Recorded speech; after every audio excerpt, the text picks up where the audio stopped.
在座伟大的女性们，以及即将未来作为人母的少女们，这首歌曾经拿到原创大赛的佳作，还是让我骄傲一下。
在的时候，我会跟他，至少你再怎么忙，也要播出1分钟也好，就像你每天再怎么忙，你会跟你深爱的男朋友、女朋友讲电话一样，至少打电话说：“老爸、老妈，你们还好吗？今天有没有怎么样？”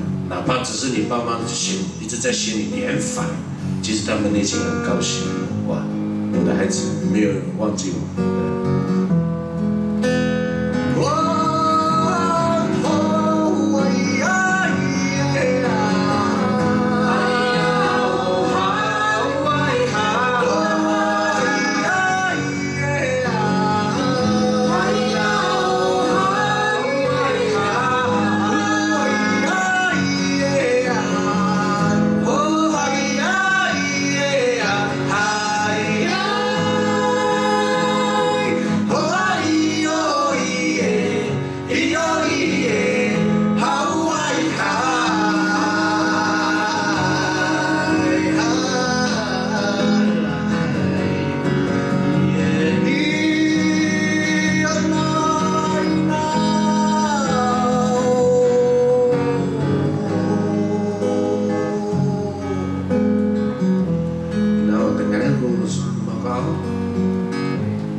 没有听到我的话吗？希望你在家里好好过你的生活。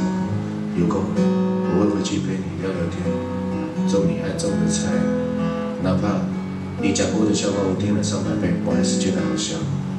因为你是我妈妈，献给全台湾最伟大的。